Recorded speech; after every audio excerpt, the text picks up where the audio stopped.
أعوذ بالله من الشيطان الرجيم بسم الله الرحمن الرحيم اللهم ألهمني رشدي وأعصمني من شر نفسي اللهم انفعني بما علمتني وعلمني ما ينفعني وزدنا علما اللهم فقهنا في الدين اللهم فقهنا بما تحب وترضى. سورہ قاف مکی صورت ہے، مکی دور کے درمیانی حصے میں نازل ہوئی ہے. اس میں 3 رکوع ہے، 45 آیات ہیں اور 357 کلمات ہیں. 1454 حروف ہیں.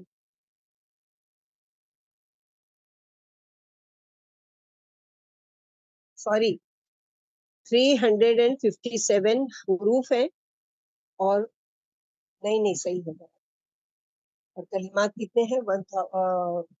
357 کلمات یعنی سینٹینس، اور حروف ہے 1494. اوکے، اس کا پہلے دیکھتے ہیں بیک گراؤنڈ اس سورے کا، کہ یہ سورے جو ہے مفصلات میں سے پہلی سورت ہے. ہم لوگ پیچھے پڑھ چکے تھے نا، توالیل مفسر اور مقصر، اس میں سے مفصلات میں سے پہلی سورہ ہے. ترتیب کے اعتبار سے 50ویں نمبر پر ہے اور نزول کی ترتیب سے 34 نمبر پر ہے، یعنی 34ویں نمبر پر ہے. اور یہ سورہ قرآن کی مجید کی اہم صورتوں میں سے ایک صورت ہے. عمر رضی اللہ تعالیٰ نے اس کے بارے میں جو حدیث میں باتیں آتی ہے کہ عمر رضی اللہ تعالیٰ نے ابو واقد لیثی سے پوچھا کہ رسول اللہ صلی اللہ علیہ وسلم عید کی نماز میں کیا پڑھا کرتے تھے. تو ابو الواقد لیثی نے کہا کہ سورہ قاف اور سورہ قمر یعنی اقتربت للناس. ابن ہشام اور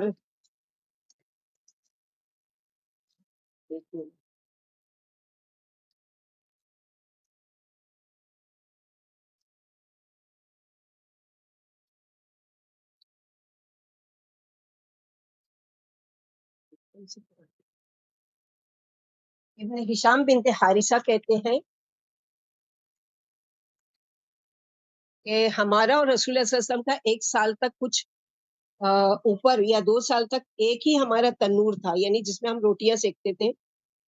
میں نے سورہ قاف آپ کی زبان ہی سے یاد کی. جب آپ جمعہ کے دن لوگوں کو خطبہ دیتے تھے تو منبر پر اسے آپ پڑھا کرتے تھے. اسی طرح حارث بن نعمان کی صاحبزادی کہتی ہیں کہ میں نے نبی صلی اللہ علیہ وسلم کے منہ سے سورہ قاف سن کر یاد کی. آپ اسے پڑھ کر ہر جمعہ کو خطبہ دیا کرتے تھے.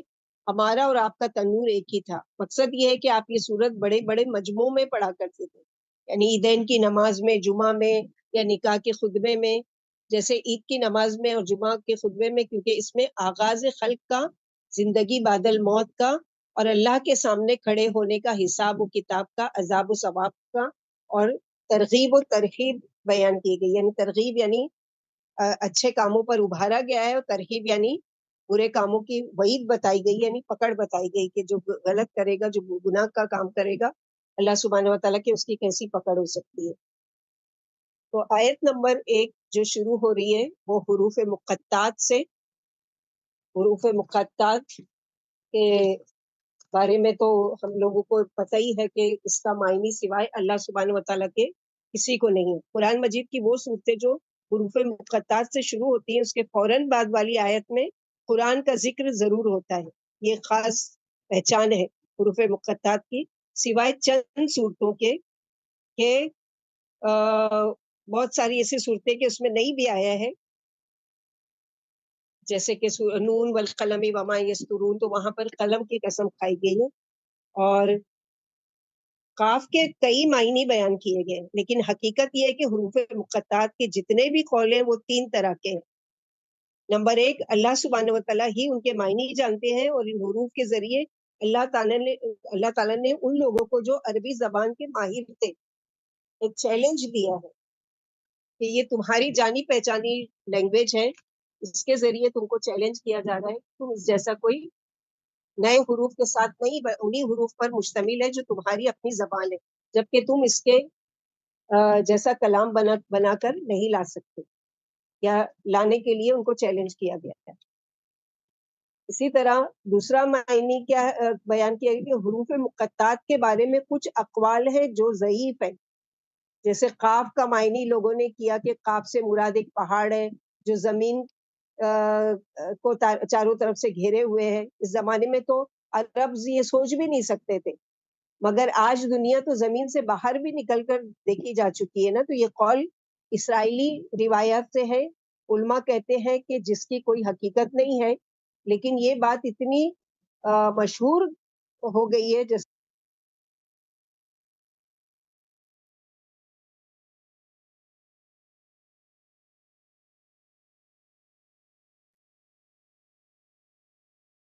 آواز نہیں آ رہی ہے۔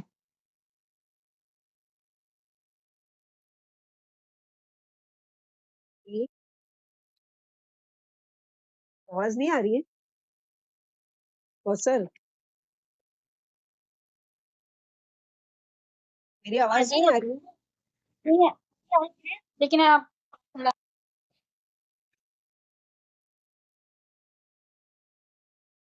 حروف مقطعات کے معنی ہم جان رہے کی تھے بات کر رہے ہیں، جی۔ ضعیف خوف کی بات کر رہے تھے، وہاں سے آپ کی آواز کٹ گئی۔ اچھا، تو دوبارہ دیکھتے ہیں کہ حروف مقطعات کے بارے میں کچھ اقوال ہیں جو یعنی من گھڑت بنائے گئے ہیں، جیسے کہ قاف سے مراد ایک پہاڑ ہے جو زمین کو چاروں طرف سے گھیرے ہوئے ہے۔ اس زمانے میں تو عرب اس بارے میں سوچ بھی نہیں سکتے تھے، مگر آج دنیا تو زمین سے باہر بھی نکل کر دیکھی جا چکی ہے۔ تو یہ قول اسرائیلی روایات سے ہے، اور علماء کہتے ہیں کہ جن کی کوئی حقیقت نہیں ہے، لیکن ہمارے اردو لینگویج میں یہ بات اتنی مشہور ہو چکی ہے کہ کہانیوں میں اس کو کیا کہا جاتا ہے؟ کوہ قاف کی پریاں آتی ہے نا کہانی، بچپن سے ہم لوگوں نے پڑھے ہوں گے پریوں کے بارے میں، تو کوہ قاف کی پریاں، یعنی کوہ یعنی پہاڑ، قاف یعنی یہ جو وہ ہے قاف یعنی آس پاس جو ہے گھیرے ہوئے، لیکن اس کی کوئی حقیقت نہیں ہے۔ تیسرا حروف مقطعات کے بارے میں ہمارے یہ گمان ہونا چاہیے کہ ہمارے لیے کیا ہے کہ ہمارا ایمان کے تمام ضعیف روایت کا ہم انکار کرتے ہیں، اور اس چیز کا اقرار کرتے ہیں کہ اللہ سبحانہ و تعالیٰ کے علاوہ کسی کو بھی اس کا علم نہیں ہے، یہاں تک کہ جن پر قرآن نازل ہوا، جس نے قرآن جو لے کر آئے جبریل علیہ السلام، ان کو بھی نہیں پتا، نبی صلی اللہ علیہ وسلم کو بھی اس کے معنی نہیں معلوم تھے۔ اسی لیے یہاں پر جو مفسرین ہیں، علماء ہیں، وہ خاموش ہیں کہ حروف مقطعات کو اسی کے مطابق وہ کہتے ہیں۔ تو آیت نمبر 2 میں قرآن مجید کی قسم کھائی گئی ہے، تو قرآن مجید کی قسم کہ اللہ کے نبی صلی اللہ علیہ وسلم کے یعنی بارے میں کہا گیا ہے، جیسے ایک منٹ، قسم کھا کر اللہ کے نبی صلی اللہ علیہ وسلم کے بارے میں خبر دی جا رہی ہے۔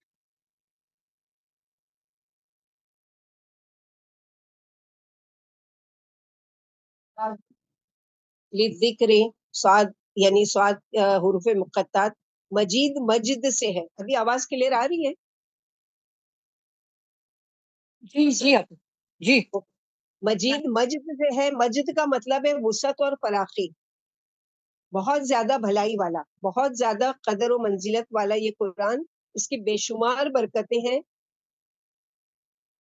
اب سوال یہ پیدا ہوتا ہے کہ کیا ہم قرآن کی قسم کھا سکتے ہیں جیسے اللہ تعالیٰ یہاں قرآن کی قسم کھا رہے ہیں؟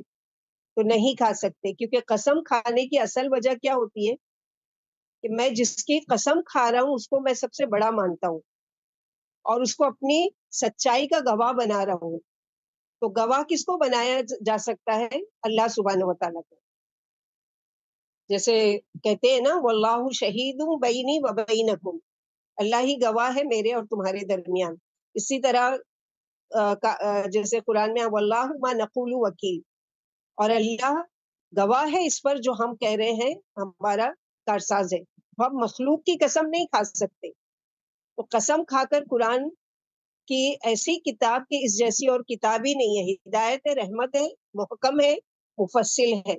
عبداللہ بن مسعود کہتے ہیں کہ جو چاہتا ہے کہ علم حاصل کرے، اسے چاہیے کہ اس میں غور و فکر کرے، کیونکہ اس میں تمام علوم موجود ہیں۔ یعنی قرآن میں اللہ سبحانہ و تعالیٰ نے آج سائنس جو نئی نئی چیز انوینٹ کر رہی ہے، وہ کہاں سے آ رہی ہے؟ قرآن پڑھ کر اور اس پر غور و فکر کر کے، اور غیر جو مومن ہے، غیر مسلم ہے، اس پر 18 گھنٹے محنت کر رہے ہیں اس پر غور و فکر کرنے کے لیے، اس کے ذریعے سے سائنس کی نہیں، کیونکہ اس میں قیامت تک آنے والی جو چیزیں اللہ سبحانہ و تعالیٰ نے ظاہر کر دی، جو چھپا کے رکھی، جو ساری چیزیں، سب کا اس میں ذکر ہے. تو اسی لیے کہا گیا کہ اس میں غور و فکر کرنے کے لیے، کیونکہ اس میں تمام علوم موجود ہے. یہ بے مثل کتاب ہے، یعنی اس جیسی کوئی اور کتاب ہو ہی نہیں سکتی. سابقہ کتب کی نگران ہے، اپنے پڑھنے والے کو عزت دینے والی کتاب ہے. اور تو عزت کیسے ملے گی؟ اس کو پڑھ کر، جب اس پر عمل بھی کریں گے تو اللہ تعالیٰ اس کے ذریعے عزت اور شرف بخشیں گے، ورنہ اس کے ذریعے ذلیل بھی کیے جا سکتے ہیں. مثلاً یہ کہ اگر آپ قرآن پڑھ رہے ہو اور قرآن پر عمل کر رہے ہو تو آپ کی عزت افزائی ہوگی، لیکن اگر آپ قرآن پڑھ رہے ہو اور قرآن پر عمل نہیں ہے تو سب سے پہلے آپ کو تانا کیا سننے ملے گا؟ ہاں، بہت دیکھے قرآن پڑھنے والے، قرآن پڑھتے بھی ہیں اور یہ کام بھی کرتے ہیں.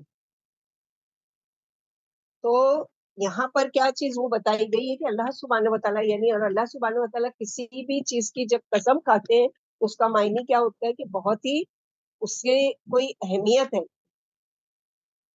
پھر فرمایا اس عزت والے قرآن کی قسم جس میں باطل کا دخل نہ آگے سے ہو سکتا ہے اور نہ پیچھے سے، اور جو بڑی حکمت والی اور لائق تعریف اللہ کی طرف سے اتارا گیا ہے. پھر بل عجیب انجاہم منذر منہم فقال الکافرون ھذا شیء عجیب، بلکہ ان لوگوں کو تعجب اس بات پر ہوا کہ ایک خبردار کرنے والا خود انہی میں سے آ گیا. تو کافروں نے کہا کہ یہ تو عجیب چیز ہے، عجیب بات ہے، اگر یہ اللہ کا کلام ہے تو یہ ایک انسان پر کیوں اتارا گیا، اور یہ انسان کیوں آ کر ہم کو سنا رہا ہے اور ہمیں تعلیم دینے کے لیے ہمیں میں سے کیوں بھیجا. تو ان کے بہت سارے ایسے شکوک و شبہات تھے جس کا جواب دیا گیا قرآن میں کئی جگہ. نبی صلی اللہ علیہ وسلم کو جھٹلانے والوں نے کیا کہا؟ عجب، تعجب کے، کل کا بچہ جو ہمارے پاس بڑا ہوا، پلا بڑھا، اب وہ ہمارے الہ کی عبادت سے ہم کو منع کر رہا ہے. انذار کا معنی کیا ہے؟ ڈرانا، نذیر یعنی خبردار کرنے والے. کیونکہ ڈرانا کا لفظ یعنی تقوی کے لیے بھی تو یعنی آتا ہے نا، ڈرانا کہ ڈرو اللہ سے. تو بشیر کے مقابلے میں جو آتا ہے نذیر، وہ کیا ہوتا ہے؟ خبردار کرنے والا. دوسرا ان کے لیے تعجب کہ یہ ایک بشر رسول کیسے دوسری طرف کے ہماری دو، یعنی ایک طرف تو یہ کہتے ہیں کہ یہ بشر ہو کر کیسے ہم کو یہ کلام سنا رہا ہے، اور دوسری طرف ان کی بے وقوفی کی بات دیکھو کہ کیا کہتے تھے کہ ہماری یہ دو بستیوں یعنی عزت والی مکرم بستیوں میں سے کسی ایک کو اللہ نے کیوں نہیں چنا. یہاں پر ان کی باتوں کا جواب دیا جا رہا ہے کہ یہ کیسی بے وقوفی کی باتیں کہتے ہیں. ایک طرف تو یہ کہتے ہیں اور ایک طرف یہ کہتے ہیں کہ یہ ہماری یعنی جو معزز ہمارے سردار تھے یا وہ تھے، اسی کو کیوں چنا اور کیوں نہیں دوسروں کو یہ کیا. یعنی کافروں کو اس بات پر تعجب ہے کہ ان میں انہی میں سے ایک چونکا دینے والا آیا، کہنے لگے یہ ایک عجیب بات ہے. یعنی انہیں اس بات پر تعجب ہوا کہ ان کے پاس ایک بشر کو رسول بنا کر بھیجا گیا. فرمایا جیسے کہ سورہ یونس آیت نمبر 2 میں، کان للناس عجبا ان اوحینا، کیا لوگوں کو اس بات پر تعجب ہے کہ ہم نے ان میں سے ایک شخص کی طرف اس بات کی وحی کی کہ تم لوگوں کو ڈراؤ. یعنی یہ کوئی تعجب کی بات نہیں ہے. اللہ فرشتوں اور انسانوں میں سے جس کو چاہے رسول منتخب کر رہے. یہ چوائس کس کی ہے؟ اللہ سبحانہ و تعالیٰ کی، کسی کی اپنی مرضی سے نہیں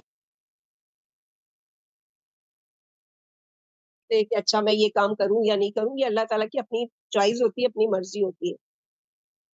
اور کیا چیز تعجب ہو گیا آیت نمبر 3 میں، اذا متنا وکننا ترابا ذلک رجعٌ بعید. کہ دوسرا اعتراض، پہلا تو یہ کہ کیوں انسانوں میں سے اور ہمیں میں سے یہ انسان اٹھایا گیا رسول بنا کر. دوسرا اعتراض کیا جب ہم مر جائیں گے، مٹی بن جائیں گے، پھر اٹھائے جائیں گے؟ ذالک رجعٌ بعید، یہ تو عقل سے دور کی بات ہے. یعنی ہماری عقل میں یہ بات نہیں آتی ہے کہ یہ کیسے ہو سکتا ہے.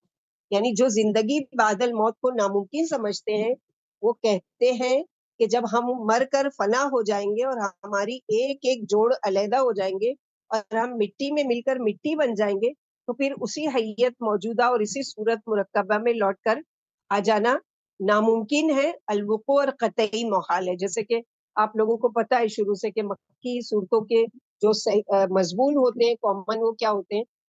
ایک اللہ کو نہیں ماننا، دوسرے یہ کہ مرنے کے بعد دوبارہ اٹھائے جانے کا انکار کرنا. تو یہ ساری ان کی یعنی توحید کے حساب سے تو یہ کامن دو چیزیں ان کے اس میں تھی. اس کے علاوہ رسولوں کو جھٹلانا، نبی صلی اللہ علیہ وسلم کی تکذیب کرنا اور ان کے ساتھ برا سلوک کرنا، یہ سارے کام ان لوگوں کے تھے. تو جس کا وہ کیا جا رہا ہے. قد علمنا ما تنقص الارض منہم وعندنا کتاب حفیظ.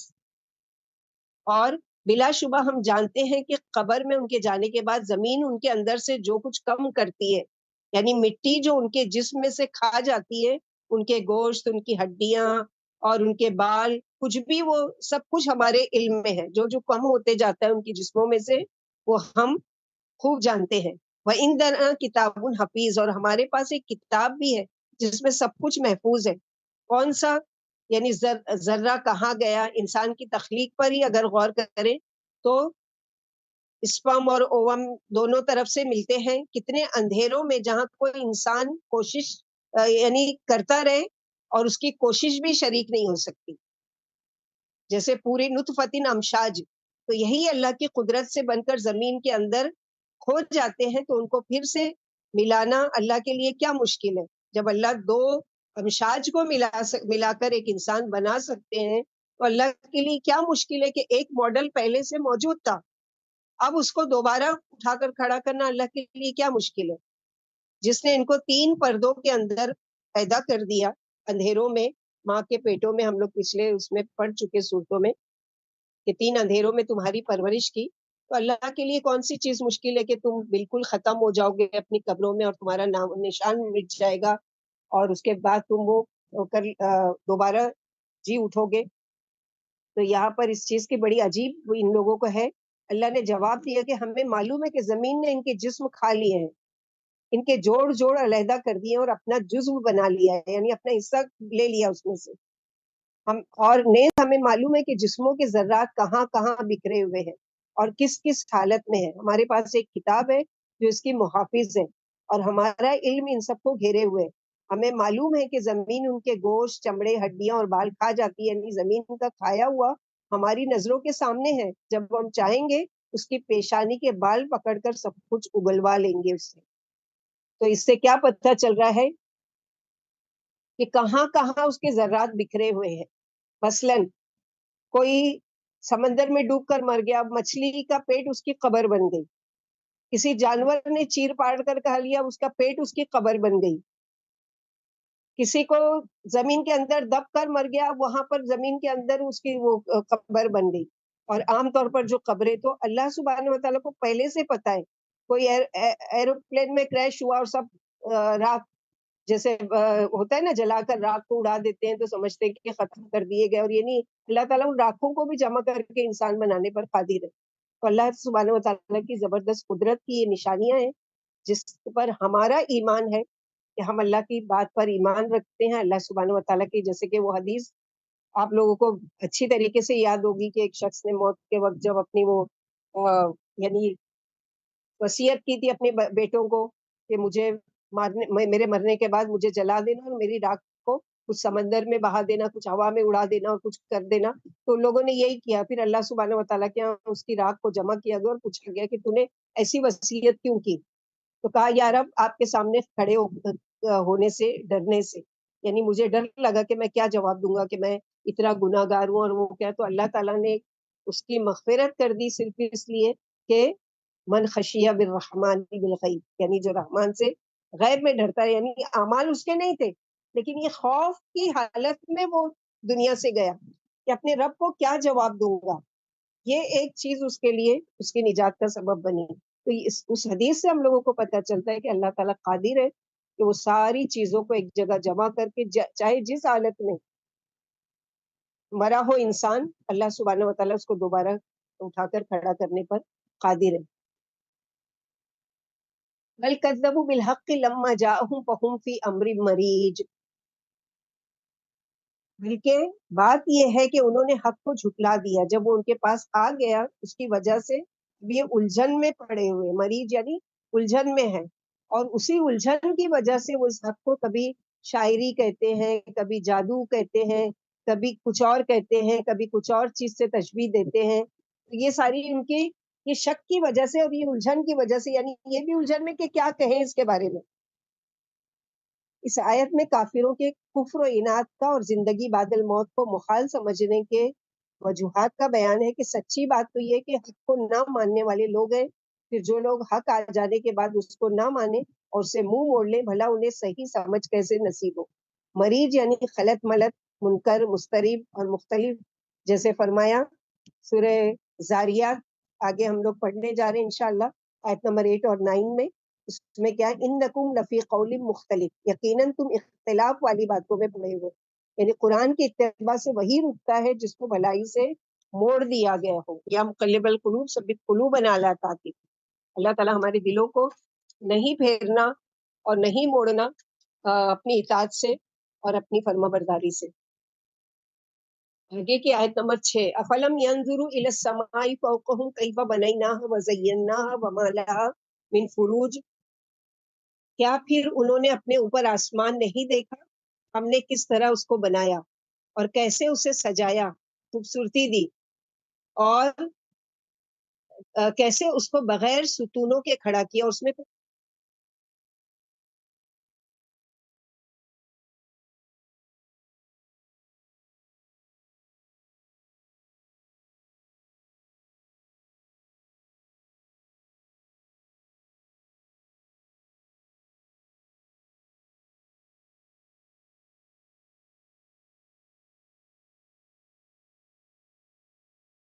آواز آ رہی سے آ ہے؟ رہی کیا؟ ہاں, آواز سے آ رہی؟ بس نہیں آ رہی ہے۔ یا اللہ یہ کیوں پرابلم ہو رہا ہے پتہ نہیں. ایک منٹ میں دونوں, ہاں دونوں ہی نیٹ چالو ہے, فون کا ڈیٹا بھی اور وہ بھی. اتنی امپورٹنٹ ساری باتیں ہو رہی ہے اور الحمدللہ ریکارڈ ہو رہی ہے اور آواز نہیں. اللہ تعالیٰ بس ہمارے استغفار پر استغفر اللہ الذی لا الہ الا هو الحی القیوم واتوب الیہ, اللہ تعالیٰ ہماری خطاؤں کو بخش دو. تو یہاں پر ابھی آواز آ رہی ہے کلیئر یا نہیں؟ مجھ کو آ رہی بات. ابھی اوکے, انشاءاللہ ریکارڈنگ میں ہوگی. اگر کسی کے نیٹ کا کوئی پرابلم ہے تو ہم لوگ روزانہ صبح روز رات کو سورہ ملک بھی پڑھتے ہیں نا, الذی خلق سبع سماوات طباقا ما تری من فطور.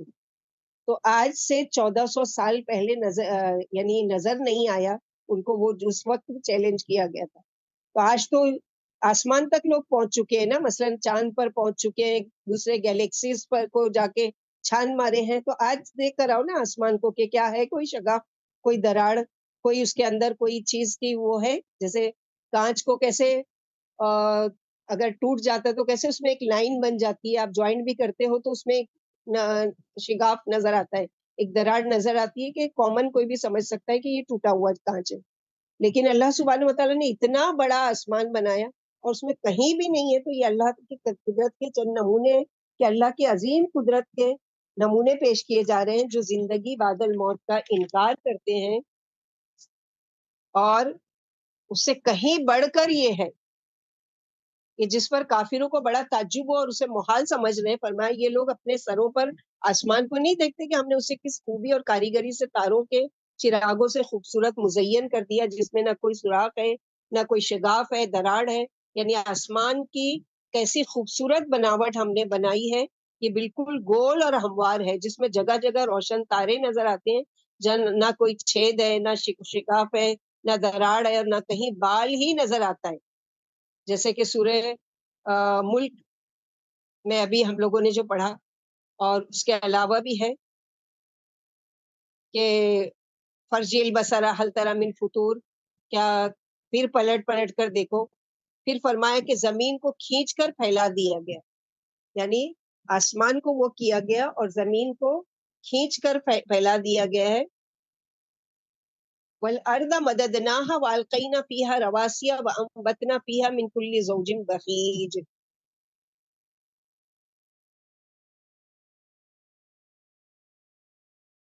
اور زمین کو ہم نے پھیلا دیا اور گاڑ دیے اس میں پہاڑ، اور اس کے اندر ہر طرح کی خوشنما نباتات اگا دی. حسین بارونق، خوبصورت. بہجا یعنی کیا ہے؟ دکھانے کے لیے اپنی قدرت، کہ اللہ سبحانہ و تعالیٰ کے دیکھنے کے لیے یہ سارے منظر، اور دکھانے کے لیے اپنی قدرت اللہ سبحانہ و تعالیٰ نے زمین و آسمان کو سجایا، زینت دیا، اس میں اگائے ساری چیزیں، اور پہاڑوں کو جما دیا کہ پہاڑ زمین کو جب پیدا کیا تو وہ ہل رہی تھی، پھر اللہ سبحانہ و تعالیٰ اس میں پہاڑ کو گاڑ دیا تاکہ وہ اپنی جگہ ٹھہری رہے. یہاں پر یہی ہے کیونکہ زمین پانی پر ٹھہری ہوئی ہے، اسے چاروں طرف سے پانی گھیرے ہوئے ہیں، اور اس میں طرح طرح کی چیزیں، وضع وضع کی کھیتیاں، قسم کے پھل اور رنگ برنگ نباتات اور پیدا کر دی. جیسے کہ سورہ زاریات آیت نمبر 49 میں آئے گا، کل شیء خلقنا زوجین، یعنی ہم نے ہر چیز کا جوڑا جوڑا بنایا تاکہ تم نصیحت قبول کرو. بخیج یعنی خوبصورت، خوشنما، خوش منظر اور رونق دار.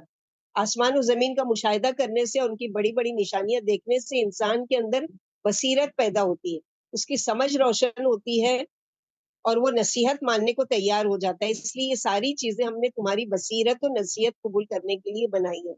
یعنی اللہ سبحانہ و تعالیٰ نے کیوں بنایا؟ تبصرۃ و ذکریٰ لکل عبد منیب، یعنی یہ تبصرہ ہے، یعنی دکھانے کے لیے، لوگوں کے نصیحت کے لیے، تاکہ اس نصیحت کو حاصل کر کے کیا کرو، یعنی اللہ سبحانہ و تعالیٰ کی نصیحت کو، بصیرت کو قبول کرنے کے لیے بنائی. لیکن ان سے وہی فائدہ اٹھا سکتا ہے جو اللہ سے ڈرنے والا اور اس کی طرف جھکنے والا ہو، جو بندہ بن کر بندگی کی حد سے آگے نہ بڑھے، اور جس کا قلب اللہ کی طرف جھکنے والا ہو، اور جو عاجزی اور بے بسی کا اظہار کرنے والا ہو.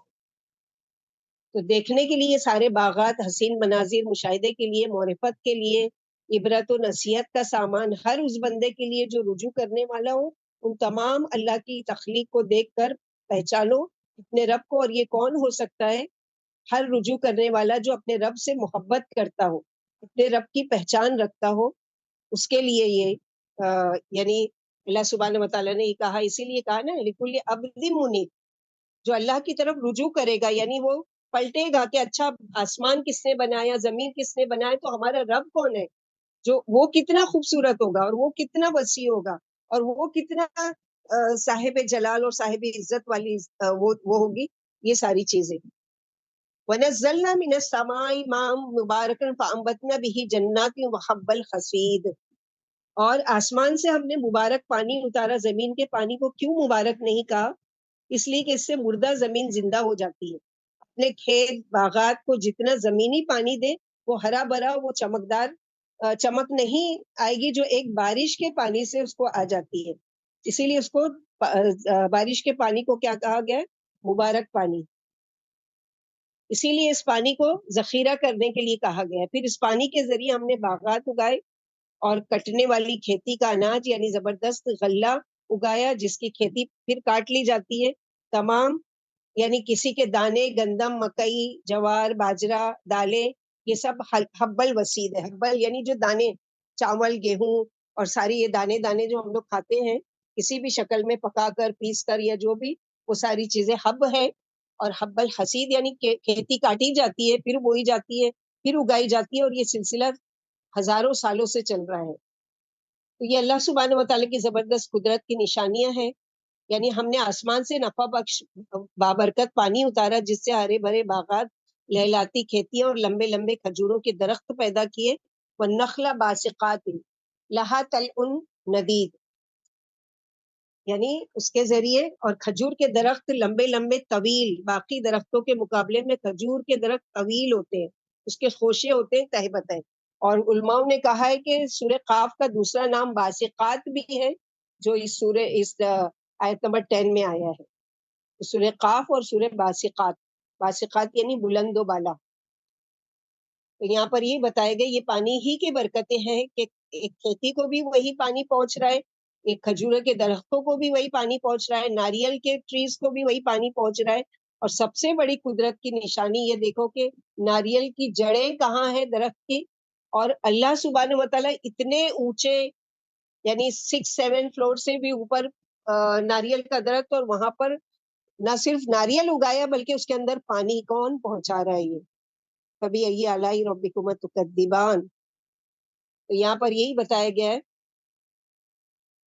زمین پر مختلف رنگ و روپ کی میں دکھائی دے رہی ہیں, باغوں میں طرح طرح کے پھل اور کھیتوں سے طرح طرح کے غلے پیدا ہوتے ہیں. یہ ساری چیزیں اگانے والے کون ہیں؟ اللہ سبحانہ و تعالیٰ. اور کس کے لیے اگائے؟ رزقا للعباد, اپنے بندوں کے لیے. سبحان اللہ, اگا بھی رہے ہیں, بتا بھی رہے ہیں کہ اپنے بندوں کے لیے. بدلے میں کیا چاہتے ہیں اللہ تعالیٰ کہ مجھے بھی دو اس میں سے کاٹو یا مجھے بھی کھلاؤ. نعوذ باللہ. اللہ سبحانہ و تعالیٰ کو غنی ہے, بے نیاز ہے, اللہ کو نہیں ہے. تمہارے لیے یہ سب رزق بندوں کے لیے رزق کے طور پر ہم نے بنایا. وَأَحْيَيْنَا بِهِ بَلْدَةً مَيْتًا, اور اس پانی کے ذریعے ہم مردہ زمین کو زندہ کر دیتے ہیں, سرسبز و شاداب کر دیتے ہیں. کذالک الخروج, جیسے یہ پودے مردہ زمین سے نکل آتے ہیں تمہیں بھی ایسے ہی نکلنا ہوگا. تم جو انکار کر رہے ہو کہ باسل موت کو کہ انکار کے کیسے ہم اٹھائے جائیں گے, تو کیا یہ چیزیں نہیں دیکھتے؟ جیسے کہ زمین بنجر زمین تھی اور پھر بارش ہوئی, زمین ہری بھری ہو جاتی ہے, تو قیامت اسی طرح ایک فوار پڑے گی. سور پھونکنے کے بعد ایک ہلکی سی بارش ہوگی جس کے ذریعے سے جو زمینوں میں انسانوں کے جو بیج رہ گئے تھے نا, جیسے کہ ہم لوگوں نے عالم آخرت میں ڈیٹیل سے پڑھ چکے کہ ساری چیزیں فنا ہو جائے گی, لیکن کچھ چیزیں جو زمین پر باقی رہے گی. سب سے پہلی اللہ سبحانہ تعالیٰ کی ذات ہے, کلو من علیہا فان ویبقی وجہ ربک ذو الجلال والاکرام. اور انسان کی ریڑھ کی ہڈی جس سے وہ پیدا کیا گیا وہ موجود رہے گی. وہ اناج کے بیج ہوتا ہے, اس پر پھوار پڑتی ہے تو وہ پودا نکل آتا ہے. ایسی یہ انسان کھڑے ہوں گے. تو یہ اللہ سبحانہ و تعالیٰ کی زبردست قدرت کی نشانیوں کا ذکر ہے. یعنی جو بندوں کی روزیاں ہیں اسی پانی سے ہم نے مردہ زمین زندہ کر دی, جو خشکی کے بعد تر و تازہ ہو گئی, لہلانے لگی. اس پر زندگی کی حرکت پیدا ہو گئی, اور اس پر طرح طرح کی پیاری پیاری خوشنما بوٹیاں اگائیں جن پر رنگ برنگ کے پھول اور پھل لد گئے, جن کی خوبصورتی اور حسن و جمال کو دیکھ کر آنکھ حیران ہو جاتی. یہ ساری بہاریں زمین پر خاک اڑنے کے بعد پیدا ہوئی اور ہر جگہ ہریالی ہریالی نظر آنے لگی. یہ زندگی بعد الموت کا نمونہ نہیں ہے تو کیا ہے؟ ایسے ہزارہ نمونے تم اپنی آنکھوں سے مشاہدہ روز کرتے ہو کہ اللہ تمہیں جلانے پر یعنی دوبارہ زندہ کرنے پر قادر نہیں ہے؟ ضرور ہے. اور زندگی بعد الموت برحق ہے, یعنی یہ ہونا ہی ہونا ہے, کیونکہ بدلہ دیے جانے کا دن ہے نا, یوم الدین. تو بدلہ کس کو دیا جائے گا؟ کوئی اٹھے گا, کوئی اٹھایا جائے گا. جس نے اچھا کیا ہوگا اس کو اچھا بدلہ, جس کو برا کیا ہوگا برا بدلہ. تو یہ بدلہ پھر کس کو دیا جائے گا اگر کوئی اٹھایا ہی نہیں جائے گا؟ تو یہاں پر یہی چیز کی وہ بتائی جا رہی ہے کہ تم یعنی مخاطب تو مشرکین مکہ ہے, لیکن دراصل آج کے دور میں بھی یہ چیلنج موجود ہے. آج بھی اس بات پر غور و فکر تو کرو اور دیکھو تو کہ کیسے پہلے کی قوموں نے جو جھٹلایا, ہم نے ان کا کیا انجام کیا. پورے قرآن میں ان کا بار بار ذکر کیا گیا ہے, اور ان کے انجام کا بھی. کذبت قبلہم قوم نوح واصحاب الرس وثمود وعاد وفرعون واخوان لوط واصحاب الایکہ وقوم تبع کل کذب الرسل فحق وعید. اور تم سے پہلے یعنی ان سے پہلے نوح علیہ السلام کی قوم اصحاب الرس اور سمود, عاد, فرعون, لوط کے بھائیوں نے بھی, ایکا والے, قوم تبع, سب نے رسولوں کو جھٹلایا. میری وعید حق ہو گئی. اہل مکہ کیا تم بھی یہی پسند کرتے ہو کہ ان کے ساتھ جو ہوا وہ تمہارے ساتھ ہو؟ یعنی جیسے ان پر عذاب آیا تو وہ تم پر عذاب آئے, ایسا تم سوچ رہے ہو؟ تو اللہ قریش کو ان عذابوں سے ڈرا رہے ہیں جو دنیا میں ان سے پہلے ان جیسے جھٹلانے والوں پر آ چکے ہیں. مثلا قوم نوح کو ایک عام سیلاب میں ڈبو دیا گیا جو اس وقت آباد زمین پر پھیلا ہوا تھا. اسی طرح اصحاب الرس کو تباہ کر دیا جن کا قصہ سورہ فرقان میں گزر چکا ہے. سمودی, عادی, فرعون اور برادران لوط سب کو موت کے گھاٹ اتار دیا.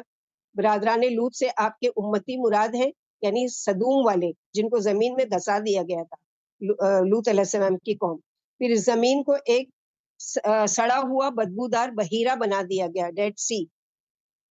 اور یہ سارا وبال ان کے کفر و سرکشی اور حق کی مخالفت کا تھا. شعیب علیہ السلام کی قوم کو یعنی اصحاب الایکہ کو تباہ کر دیا. تبا یمن کی قوم کو برباد کر دیا جن کا بیان سورہ دخان میں پڑھ چکے.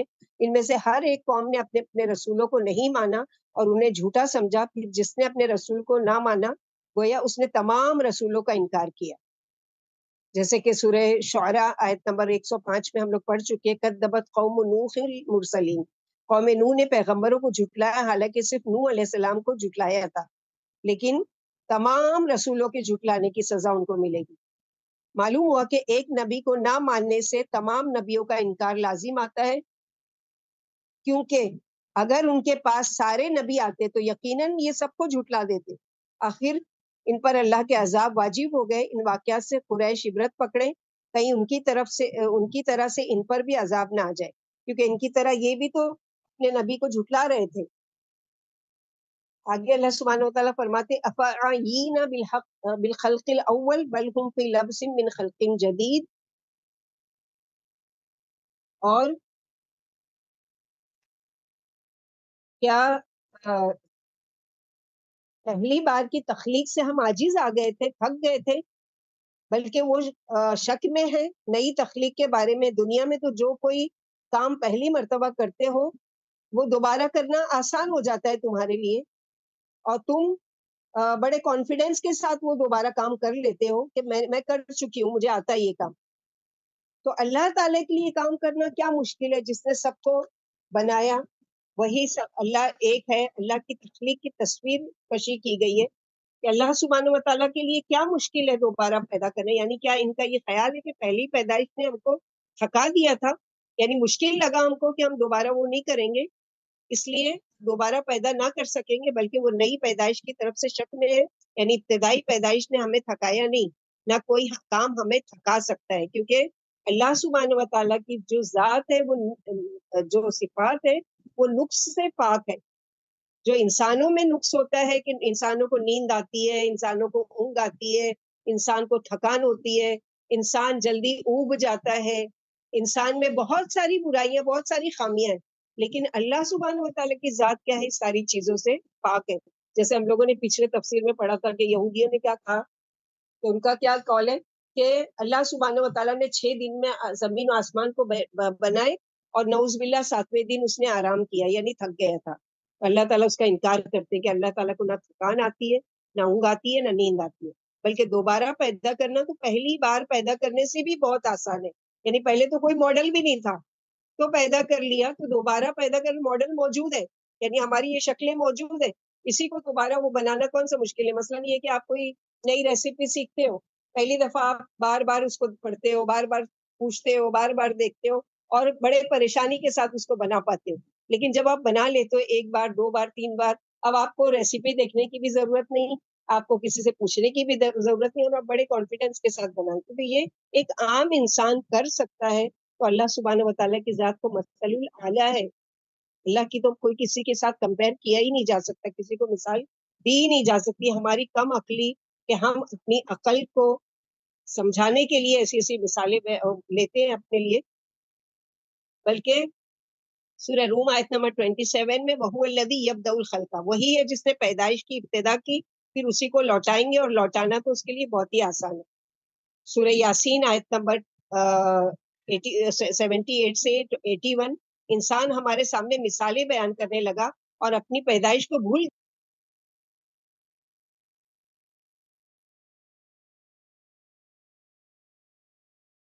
فرما دیجئے انہیں وہ زندہ کر دیں گے جس نے انہیں پہلی بار پیدا کیا تھا، اور وہ ہر چیز کو خوب جانتے ہیں. صحیح حدیث میں گزر چکا ہے کہ اللہ تعالیٰ فرماتے ہیں اے ابن آدم، مجھے یہ کہہ کر ایذا دیتا ہے کہ اللہ نے جس طرح مجھے پیدا کیا تھا لوٹائے گا نہیں، حالانکہ لوٹانے کی بنسبت ابتدائی پیدائش مشکل تھی.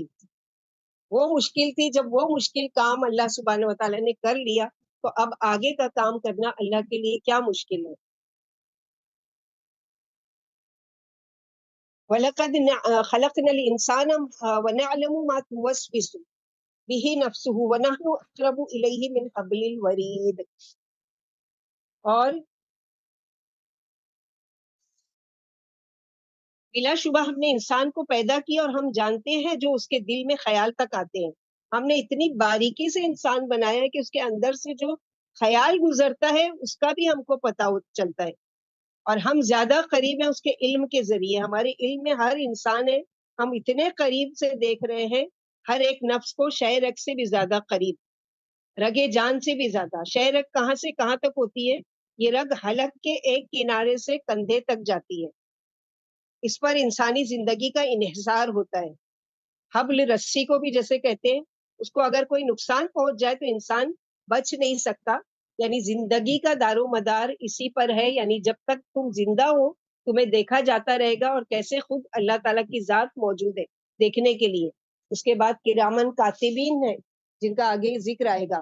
تو یہاں پر اللہ سبحانہ و تعالیٰ بتا رہے ہیں کہ اللہ انسان پر اپنی اختیار و قدرت کی خبر دے رہے ہیں کہ میں اس کا خالق ہوں. میرا علم اس کی تمام باتوں کو، تمام رازوں کو، بلکہ دلی خیالوں تک کو گھیرے ہوئے ہیں، اور میں اس کے برے بھلے ارادوں تک سے باخبر ہوں. ایک صحیح حدیث میں کہ اللہ نے میری امت کے خیالات سے درگزر فرما دیا تا وقت کہ انہیں زبان پر نہ لائے. یعنی دل میں کوئی برا خیال آیا تو پکڑ نہیں ہے. پکڑ کب ہوگی؟ جب وہ زبان پر اس کو لے آتا ہے یا اس کو عمل میں لے آتا ہے. پھر فرمایا کہ ہم اس کی شے رگ سے بھی زیادہ قریب ہیں. یعنی اللہ کے فرشتے انسان کی شے رگ سے بھی زیادہ قریب ہیں، اور خود اللہ سبحانہ و تعالیٰ. اور مرنے والے کے بارے میں وَنَحْنُ أَقْرَبُ إِلَيْهِ مِنْكُمْ، جیسے سورہ واقعہ آیت نمبر 85، ہم اس سے بنسبت تمہارے زیادہ قریب ہیں لیکن تم دیکھتے نہیں. یعنی ہمارے فرشتے بنسبت تمہارے اس کے بہت قریب ہیں لیکن تم کو نظر نہیں آتے. اسی طرح سورہ ہجر آیت نمبر 9 میں پڑھ چکے، اِنَّا نَحْنُ نَزَّلْنَا الذِّكْرَ وَإِنَّا لَهُ لَحَافِظُونَ. ہم ہی نے قرآن اتارا اور ہم ہی اس کے محافظ ہیں. یعنی فرشتے ہی اللہ کے حکم سے قرآن لے کر اترتے تھے. اسی طرح اللہ نے فرشتوں کو یہ قدرت دی ہے کہ وہ بنسبت انسانوں کی شے رگ سے بھی زیادہ قریب ہے. لہٰذا انسان کو ایک جو دو متلقیانی جو آ رہا ہے نا کہ ایک چوکا فرشتہ مارتا اور ایک شیطان. اسی طرح شیطان بھی خون کی طرح جسم میں چلتا پھرتا ہے، جیسا کہ سب سے سچے رسول صلی اللہ علیہ وسلم نے فرمایا. ہم جانتے ہیں اس کا نفس جو اس کو وسوسے میں مبتلا کرتا ہے. ہم جانتے ہیں کیونکہ اللہ تعالیٰ انسان کی ظاہر و باطن کو خوب اچھی طریقے سے جانتے ہیں. تو انسان کی تخلیق خود بخود نہیں ہوئی ہے، بلکہ براہ راست اللہ تعالیٰ اس کے وجود کے ساتھ سننے، بولنے اور ہر چیز کے ساتھ پیدا کیا ہے. وسوسہ یعنی ہلکی یا دبی ہوئی آواز کو کہتے ہیں جو عام طور پر محسوس نہیں ہوتی، یا وہ بات بھی وسوسہ کہلاتی ہے جو آہستہ آواز سے کسی کے کانوں میں کہی جائے، یا وہ بات بھی وسوسہ کہلاتی ہے کہ جو بغیر آواز کے کسی کے دل میں بات ڈال دی جاتی ہے، جیسے شیطان دل میں وسوسہ ڈالتا ہے. تو یہاں پر یہ بات پتہ چل رہی ہے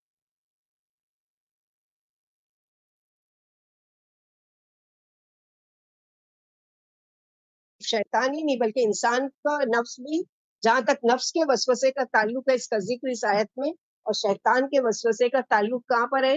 سورہ ناس میں، من شر الوسواس الخناس. تو انسان بھی وسوسے ڈالتے ہیں، یعنی اس کا نفس اور جن، وہاں دونوں کا ذکر ہے. جن کا وسوسہ ہمیشہ پوشیدہ ہوتا ہے، انسان کا وسوسہ دونوں طریقے سے ہوتا ہے. جیسے کوئی کچھ بول کر چلا گیا چپکے سے، آپ وہیں سوچے جا رہے، وہی باتیں سوچے جا رہے، وہ کیوں بولا، وہ کیوں کر کے گیا، ایسا کیوں کیا. تو یہاں پر یہی بتایا گیا، جیسے کہ ہم لوگ ابھی سورہ حجرات میں پڑھ چکے، اجتنبوا کثیرا من الظن، بچوں بہت زیادہ گمان سے. تو اس سے کیا پتہ چلتا ہے کہ ہر ایک کے ساتھ یہ معاملہ ہوتا ہے.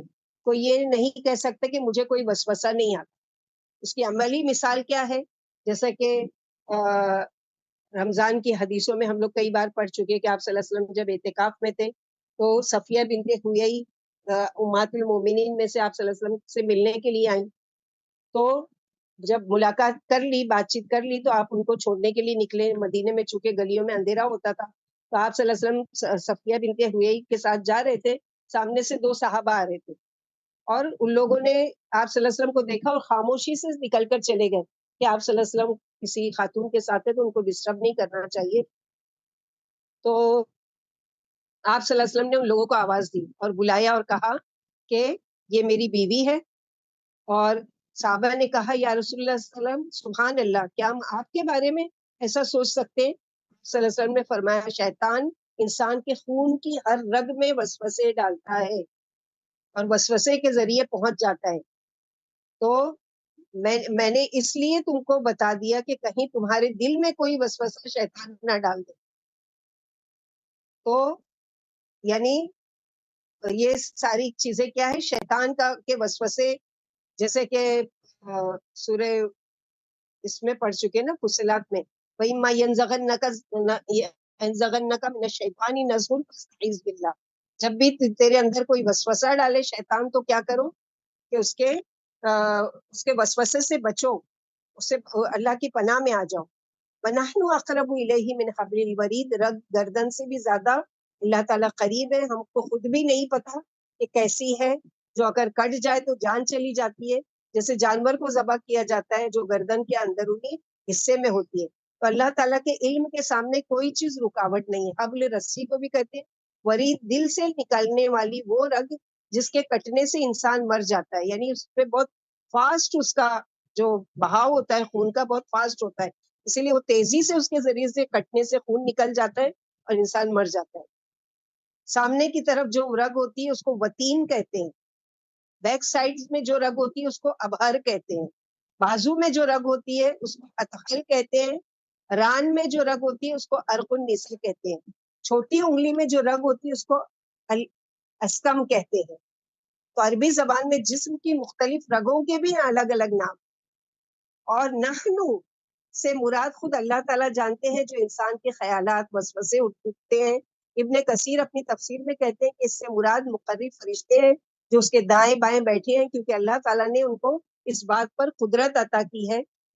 لیکن مجہور علماء کا قول یہ ہے کہ اللہ تعالیٰ کی صفات علم کے اعتبار سے قریب ہے، یعنی اپنے علم کے اعتبار سے اللہ سبحانہ وتعالیٰ قریب ہے ہر ایک کی، ہر ایک بندے کے قریب، یعنی شے رگ سے بھی زیادہ قریب۔ دوسرا معنی، اللہ تعالیٰ نے فرشتوں کو انسانوں کی دلوں میں آنے والے خیالات سے آگاہ کر دیتے ہیں، تبھی وہ دونوں اچھائی یا برائی لکھ پاتے ہیں، یعنی ان کو بتایا جاتا ہے کہ اس کے دل میں یہ خیال آیا یا یہ سوچ رہا ہے، جیسے کہ اگلی آیت میں آ رہا ہے اس بارے میں کہ اذ یتلقی المتلقیان، اذ یتلقی المتلقیان یعنی الیمین وعن الشمال قعید، جب جا لیتے ہیں وہ جا لینے والے دائیں جانب سے اور بائیں جانب سے، یعنی دونوں طرف، دونوں قعود اور قاعدہ یعنی بیٹھے ہوئے، یعنی رگے جان سے زیادہ اللہ تعالیٰ قریب ہے، اور ساتھ ہی فرشتے جو لینے کے لیے بیٹھے ہوئے، انسان کے اعمال کندھوں پر سوار ہیں، نیکی اور بدی کے الگ الگ فرشتے، اسی طرح رات اور دن کے فرشتے، عصر کی اور فجر کی نمازوں میں فرشتے تبدیل ہوتے ہیں، تو یہ ساری الگ الگ ان کی وہ ہے، الگ الگ ان کی ڈیوٹی ہے، الگ الگ ان کے کام ہے، اور اللہ سبحانہ وتعالیٰ ہر ایک کو وہ یعنی قدرت دی ہے، اللہ تعالیٰ نے ان کو کام پر لگایا ہے۔ دو لینے والوں سے وہ دو فرشتے مراد ہے جو انسان کا اعمال نامہ لکھتے رہتے ہیں، یعنی کرامن کاتبین، ایک سیدھے کندھے پر بیٹھا ہوا اور ایک بائیں پر، اور انسان کی سیکنڈ سیکنڈ کی نگرانی کی جا رہی ہے۔ ابھی آپ جو کر رہے ہو وہ بھی لکھ رہے ہیں، جو سن رہے ہیں وہ بھی لکھ رہے ہیں، جو لکھ رہے ہیں وہ بھی لکھ رہے ہیں، ایک ایک بات اور ایک ایک عمل لکھا جا رہا ہے۔ ادھر انسان کی زبان سے کچھ نکلا، ادھر ان فرشتوں نے اسے لکھا، فرشتے اسی انتظار میں رہتے ہیں اور اسی کام پر مقرر ہیں کہ لکھتے رہیں، یہ کسی قول و فعل کو لکھے بغیر نہیں چھوڑتے۔ اللہ کے وہ کرامن کاتبین، دو کرامن کاتبین انسان کے کندھوں پر موجود رہتے ہیں اور انسان کو خبر تک نہیں ہوتی۔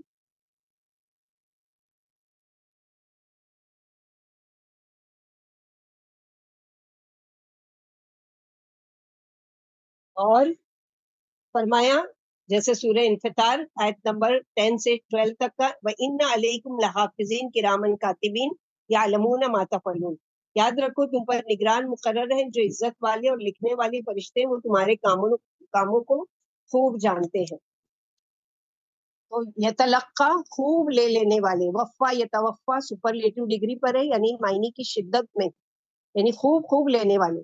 قعید بیٹھے ہوئے ہیں، یعنی ہم کو نظر نہیں آ رہے مگر یہ علم غیب میں سے ہے، یعنی ہم محسوس نہیں کرتے، ہمارے کندھوں پر ہاتھ بھی لگائے تو کچھ نظر نہیں آئے، لیکن ہے موجود، یہ قرآن ثبوت دیتا ہے، اور یہ اللہ کے نبی صلی اللہ علیہ وسلم کی حدیث میں بھی آتا ہے۔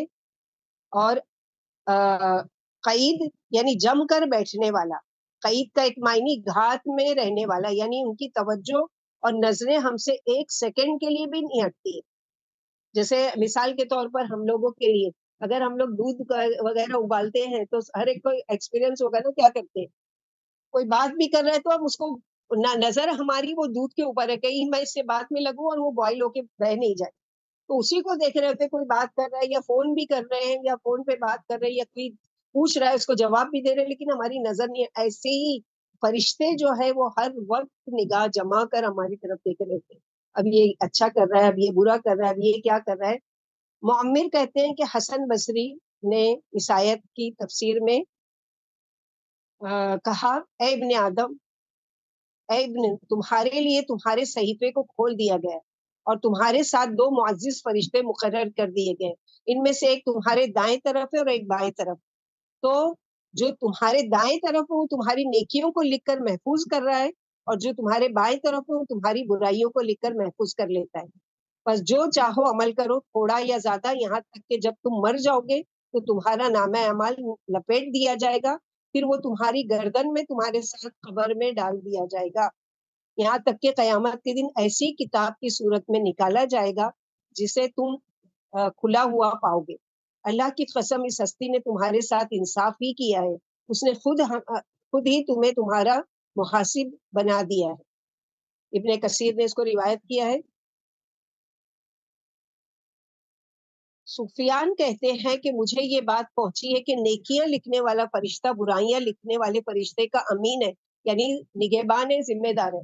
بس بندہ گناہ جب کرتا ہے تو نیکیاں لکھنے والا فرشتہ برائیاں لکھنے والے فرشتے سے کہتا ہے جلدی کرتے ہوئے اس کی برائی کو مت لکھنا، شاید کہ یہ اللہ سے معافی مانگ لے، اور 6 گھڑیاں تک روکا جاتا ہے اس کو۔ تو کیا فرشتے جو کچھ لکھتے ہیں وہ مٹ بھی سکتا ہے یا نہیں؟ ہاں، مٹ سکتا ہے۔ کیوں؟ اس لیے کہ یعنی جیسے کہ سورہ رعد میں اللہ سبحانہ وتعالی نے فرمایا یمحو اللہ ما یشاء ویثبت وعنده ام الکتاب، اللہ مٹا دیتے ہیں جو چاہتے ہیں اور ثابت رکھتے ہیں، اللہ ہی کے پاس ہے اصل کتاب، یعنی لوح محفوظ۔ اسی طرح ایک نیک عمل برے عمل کو مٹا دیتا ہے، ان الحسنات یذہبن السیئات، حالانکہ برا عمل پہلے لکھا جا چکا ہوتا ہے۔ تو یہ چیز انسان کی کو بہت تسلی دیتی ہے کہ پاسٹ میں اگر کوئی گناہ ہو بھی گیا ہے تو استغفار کر کے اس جیسی کوئی نیکی کر لے تاکہ اس سے گناہ کو کیا ہے، مٹا دیا جائے۔ مثلا نماز میں کہیں کمی رہ گئی، کوئی کوتاہی ہو گئی تو ایکسٹرا نوافل پڑھ لیں۔ اسی طرح مالی اعتبار سے زکوٰۃ میں اگر کوئی کمی بیشی رہ گئی تو نفل صدقہ کر لیں۔ اسی طرح کوئی اور کسی سے بد اخلاقی کر لی ہے تو اس کے ساتھ اصلاح کر لیں۔ سوال یہ پیدا ہوتا ہے کہ نامہ اعمال کیوں لکھا جا رہا ہے؟ حدیث قدسی میں اللہ سبحانہ و تعالیٰ فرماتے ہیں، اے میرے بندو، یہ تمہارے اعمال ہیں جن کو میں تمہارے لیے شمار کر رہا ہوں، پھر میں تم کو اس کا پورا پورا بدلہ دوں گا، تو جو بہتر بدلہ پائے وہ اس پر اللہ کا شکر ادا کرے، اور جو بہتر بدلہ نہ پائے تو وہ اپنے آپ کو ہی ملامت کرے۔ یعنی قیامت کے دن تم خود اپنے آپ کو ملامت کرنا کہ یہ تمہاری ہاتھ کی کمائی ہے، اللہ تعالیٰ نے تو کبھی کسی پر ظلم نہیں کیا۔ ایک طویل ٹاپک جو شروع ہو رہا ہے اس کو شاید ہی ہم لوگ پورا کر پائیں گے، لیکن خیر جتنا بھی، کیونکہ ابھی ہمارے پاس ہے 10 منٹ انشاءاللہ۔ وجاءت سکرۃ الموت بالحق، اور موت کی بے ہوشی، سکارا، نشے کی طرح انسان کو کچھ نظر نہیں آنا، سمجھ میں نہیں آنا۔ انسان جب دنیا سے جانے لگتا ہے تو دنیا کے لوگ سامنے کھڑے ہوتے لیکن وہ نظر نہیں آتے، کیونکہ اس کی نگاہیں دوسری جگہ ٹک جاتی ہے۔ جیسے چہرے سے کبھی خوف کے تاثر، کبھی خوشی کے، اس دنیا سے رشتہ کٹ رہا ہوتا ہے، دوسری دنیا نظر آنے لگتی ہے، حقیقت کھل جاتی ہے، تو موت کی بے ہوشی حق لے کر آ گئی۔ ذالک ما کنت منہ تحید، یہ وہ ہے کہ جس سے تو کیا کرتا تھا،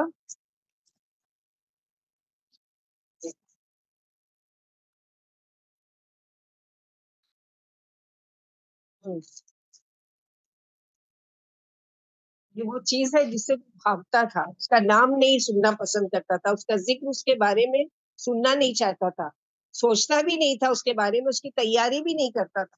حضرت عمر بن عبدالعزیز پر یعنی فقہا اور علماء کو ساتھ لے کر ایک مرتبہ بیٹھے ہوئے تھے اور کہتے ہیں آؤ موت کی باتیں کریں۔ سورہ قیامہ میں انشاءاللہ اس کی پوری ڈیٹیل پڑھیں گے، بہرحال یہاں پر جو ٹاپک آ گیا ہے اس کے حساب سے کہ اے انسان، سکرات موت آ کر رہے گی، اور آج تو جس شک میں گرفتار ہے سکرات موت آ کر اسے دور کر دے گی، یعنی تیرا شک دور کر دے گی، پھر تجھے یقین آ جائے گا، حتی یاتیکل یقین، یہاں تک کہ تجھے یقین آ جائے گا۔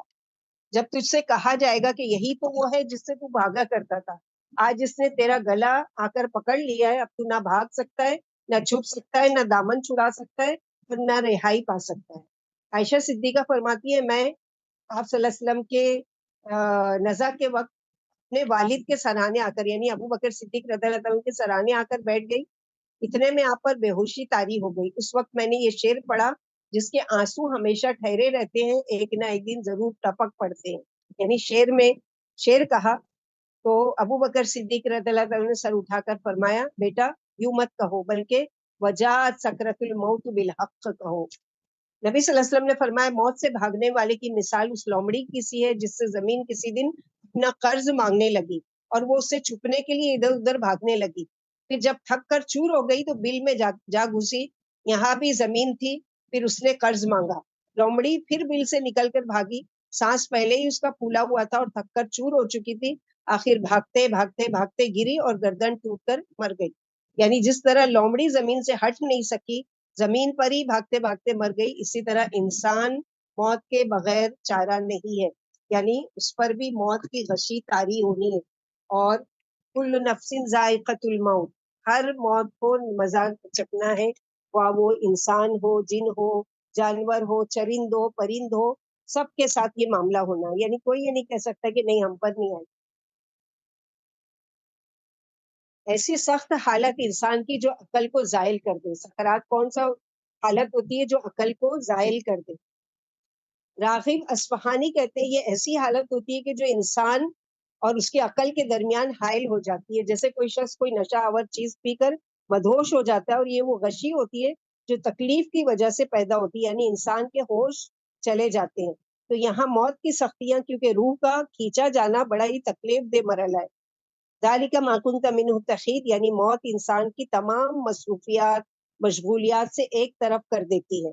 تحید یعنی کوئی چیز کو ایک طرف کر دینا, اور غیب کے پردے اس کو نظر آنے لگتے ہیں. اور موت کی سختیاں دنیا اور آخرت کی تکلیفوں میں سے بہت بڑی تکلیف ہے. شداد بن عود کہتے ہیں کہ دنیا اور آخرت میں مومنوں پر بہت ہولناک مصیبت ہے. موت آریوں کے چیرنے سے بھی زیادہ سخت ہے, ہانڈیوں میں کھولتے کسی چیز سے بھی زیادہ سخت ہے. یعنی ہانڈی میں جو چیز کھولتی ہے اس سے بھی زیادہ سخت ہے. اگر کسی کو موت کی سختی جھیلنے کے بعد دوبارہ زندہ کیا جائے اور وہ موت کی تکلیف کے بارے میں بتائے تو لوگ اپنی زندگیوں سے فائدہ اٹھانا چھوڑ دیں گے اور نیند سے لذت حاصل کرنا چھوڑ دیں گے. تو موت کے وقت 3 طرح کی سختیاں ہوتی ہیں. یعنی موت کی جب بے ہوشی طاری ہوتی ہے 3 طرح کی سختیاں اس پر ہوتی ہے. نمبر 1, روح کے کھینچے جانے کی وقت کی سختی. نمبر 2, موت کے فرشتے کی صورت دیکھ کر خوف آتا ہے, اگر وہ بھیانک شکل میں آ رہا ہے. ہر ایک کے ساتھ مختلف معاملہ ہوتا ہے. مومن کے ساتھ ایک خوش شکل میں آتے ہیں, لیکن کافروں کے اور اللہ تعالیٰ کی معصیت والے اور جو بھی اللہ کی نافرمانی ان کے لیے ایک الگ شکل میں آتے ہیں.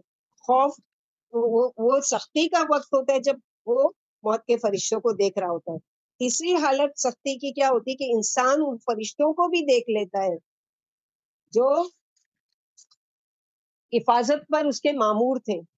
ابھی ہم بات کر رہے ہیں نا کرامن کاتبین, وہ بھی دکھائی دیں گے, یا اس کے اعمال لکھ رہے ہوتے ہیں. ایک کرامن کاتبین ایک قرین ہے, اور باقی کے حفاظت پر مامور فرشتے یہ سب نظر آنے لگتے ہیں. ابھی ہم صرف ان کے بارے میں پڑھ رہے ہیں, کل کو یقین ہے کہ ان سب کے دور سے ہم کو بھی گزرنا ہے, ہم بھی ان کو دیکھیں گے. اللہ کرے کہ اللہ سبحانہ و تعالیٰ ہم کو ان سے اچھی حالت میں ملاقات کرائے. اور یہ سب جو مرنے والے کے ساتھ ہو رہا ہوتا ہے, بعض مرتبہ وہ گھر والوں کو بتا رہے ہوتے ہیں, وہ لوگ وہ آ رہے ہیں, جگہ بناؤ, ان کو جگہ دو. خود ہماری والدہ کے بارے میں آتا ہے, میں تو نہیں تھی اس وقت یہاں پر, اللہ تعالیٰ ان کی مغفرت کرے, ان کے درجات. تو بھائی, بڑے والے بھائی تھے, وہ کہتے ہیں کہ میں رات بھر بیٹھا ہوا تھا, اور صبح کے وقت نرس لوگوں کو کہا امی نے کہ میں خود نہاؤں گی, اور جا کے غسل کیا, کپڑے صاف پہنے اور آ کر لیٹ گئی, اور بھائی کو بھیج دیا, کہتی ہے جاؤ اب چائے لے کر آؤ, اور وہ چائے لینے کے لیے چلے گئے. اب یہ جب وہ لے کر آئے تو بولے کہ کچھ مجھے آواز آ رہی ہے کچھ بولنے کی, تو میں کان لگا کے سن رہا ہوں, تو مجھے ہٹا رہی ہاتھ سے, سامنے سے ہٹو, دیکھو وہ لوگ آ رہے ہیں. اور وہ کرتے کرتے اور کلمہ پڑھا اور ختم. یعنی اتنی آسانی سے اللہ تعالیٰ, اللہ ربنا اغفر لنا ولوالدی ولمن دخل بیتی مؤمن والمؤمنات والمؤمنات, اللہ تمام مومنوں کی مغفرت کرے. بعض لوگوں کو دیکھتے ہیں کہ مسکراتے رہتے ہیں، بعض لوگوں کے کمرے میں خوشبو پھیل جاتی ہے، بعض لوگ خوف کا شکار ہوتے ہیں، پھر ایک کی کیفیت اس کے اعمال کے مطابق، ہر ایک کی کیفیت کیا ہے اس کے اعمال کے مطابق ہوتی ہے. حقیقت کا حال تو اللہ تعالیٰ ہی بہتر جانتے ہیں. ہر ایک کی جان پیر سے نکلنا شروع ہوتی ہے، جیسے فلولا اذا بلغت الحلقوم، حلق تک جان آ کر کیا ہے آنکھوں سے نکلتی ہے، جیسے سورہ اس میں قیامہ میں پڑھیں گے کلا اذا بلغت التراقی وقیل من راق والتفت الساق بالساق، وہاں پر موت کی اس کنڈیشن کو بتایا گیا. تو آخری جو ہے وہ کیا ہے کہ آنکھ سے نکل جاتی ہے، اسی لیے روح کیا ہے آنکھ کا پیچھا کر، روح جب نکلتی ہے تو جسم سے آنکھ جو ہے اس کا روح کا پیچھا کر رہی ہوتی ہے، اسی لیے کہا جاتا ہے نا مرنے والے کی آنکھ کو کیا کرو بند کرو ہاتھوں سے. اچھی موت کی علامات تو ان پر سب کا گزر، اس میں دو طرح کے لوگ ہوتے ہیں، یعنی مرنے کے بعد، یعنی یہ جو آج دنیا میں وہ ہیں دو طرح کے لوگ ہیں موت کی حالت میں. یعنی ایک تو وہ ہے کہ جن کو علم ہی نہیں ہے کہ یہ سب کچھ ہوگا مرنے کے بعد، پتہ ہی نہیں ہے، کوئی نالج ہی نہیں ہے. دوسرے طرح کے وہ لوگ ہیں کہ پتہ تو ہے سب کچھ، کانوں سے سنتے بھی ہیں مگر غفلت کے پردے پڑے ہوئے ہیں. تو ہم لوگ یہ دیکھیں گے نہیں پورا کر پائیں گے، ایک آدھ واقعہ ہم لوگ پڑھ لیتے ہیں کیونکہ دعائیں بھی ہیں کہ موت کے وقت کی آسانی کے لیے کیا کیا دعائیں ہم لوگوں کو قرآن و سنت سے ثابت ہے. ایک عبرت ناک واقعہ پڑھتے ہیں، اس کے بعد اپنی بات ختم کرتے ہیں. اور بھی ہے انشاءاللہ اسی آیت کو اور کنٹینیو کریں گے آگے انشاءاللہ باذن اللہ ویڈنسڈے کے دن. ایک آدمی جو ہمیشہ دنیا کے کاموں میں مصروف رہتا تھا اور کاروباری جھمیلوں سے اسے لمحہ بھر کی بھی فرصت نہیں ملتی تھی، اس کا آخری وقت جب آیا تو وہ چیخنے چلانے لگا. اس کے عزیز و اقارب اسے تلقین کرنے لگے کہ لا الہ الا اللہ کہو، لیکن وہ چیخنے لگا اور اس کے حلق سے عجیب و غریب آوازیں نکلنے لگی. لوگوں نے پھر کلمے کی تلقین کی تو وہ چیخ چیخ کر کہنے لگا فلاں کھیت میں فلاں فصل کاشت کر دو، فلاں دکان میں سے اتنے روپے نکال لو. وہ یہی باتیں دہراتا رہا یہاں تک کہ اس کی روح پرواز کر گئی. یعنی جیسی تیری زندگی ویسی تیری موت، جیسی تیری موت ویسا تیرا اٹھایا جانا. ابن قیم بیان کرتے کہ ایک آدمی جو ہمیشہ شراب نوشی کرتا تھا، موت کے عالم میں پاس بیٹھے ایک آدمی نے اس سے کہا کہو لا الہ الا اللہ. یہ سن کر اس کا رنگ اڑ گیا، چہرہ مٹی ہو گیا، زبان لڑکھڑانے لگی. اس آدمی نے دوبارہ اس کو تلقین کی کہ لا الہ الا اللہ کہو. اب کہ اس نے تلقین کرنے والے کی طرف دیکھا اور چیخ پڑا اور کہا کہ نہیں، اور کیا کہتے ہوئے مرا، خود بھی پی اور مجھے بھی پلا، خود بھی پی اور مجھے بھی پلا. اس طرح سے. پھر اسی طرح ابن ابی روا کا بیان ہے کہ میں ایک بیمار کی عادت کے لیے گیا، وہ زندگی کی آخری سانسیں لے رہا تھا. آس پاس بیٹھے لوگوں نے اسے کلمے کی تلقین کی کہ لا الہ الا اللہ کہو، لیکن کلمہ اس کی زبان پر بھاری پڑ گیا، اس کی زبان لڑکھڑانے لگی. لوگ اس کے قریب جا جا کر کلمہ پڑھنے لگے. وہ شدید کرب میں مبتلا تھا، اس کا دم گھٹنے لگا. وہ بے اختیار چیخ اٹھا میں لا الہ الا اللہ کو نہیں جانتا، مجھے کیا پتا لا الہ الا اللہ کیا ہوتا ہے، میں لا الہ الا اللہ کو نہیں مانتا. یہ کہہ کر اس نے ایک زوردار چیخ ماری اور مر گیا. اس کے اہل خانہ نے اس کے معمولات کے مطابق پوچھا گیا تو انہوں نے بتایا کہ وہ ہمیشہ کا شرابی تھا. انجام بد سے اللہ کی پناہ، شراب نوشی سے اللہ کی پناہ مانگنا چاہیے. جو آدمی دنیا میں شراب نوشی کرتا ہے وہ آخرت کی شراب طہور سے محروم رہے گا. جیسے کہ اللہ کے نبی صلی اللہ علیہ وسلم کے فرمان کے مطابق ایسے آدمی کو آخرت میں دوزخیوں کا عرق پینے کو ملے گا جو پیپ اور لہو کی صورت میں ہوگا. ہاں وہ مرنے سے پہلے اگر توبہ کر لے اور شراب نوشی سے باز آ جائے تو اللہ تعالیٰ اس سے درگزر کا وہ کریں گے. اسی طرح تاریخ نماز ہے اور وہ ہے، ہم اس کو پھر پڑھیں گے انشاءاللہ کیونکہ ابھی بہت سارے ٹاپک اس میں باقی ہے. اللہ سبحانہ و تعالیٰ سے دعا ہے کہ اللہ تعالیٰ ہم لوگوں کو کہنے سننے سے زیادہ عمل کی توفیق عطا فرمائے. اللہم ثبتنا بالقول الثابت فی الحیات الدنیا وفی الآخرہ. اللہم ثبتنا بکلمۃ لا الہ الا عند الموت. اللہم انی اعوذ بک من سکرات الموت وغمرات الموت. اللہم ارزقنا الاخلاص وحسن الختام. اللہم ارزقنا شہادۃ فی سبیلک وجلنا موتتنا بلد رسولک یا ارحم الراحمین. آمین یا ارحم الراحمین. سبحانک اللہم و بحمدک اشہد ان لا الہ الا انت استغفرک و اتوب الیک. السلام علیکم ورحمۃ اللہ وبرکاتہ.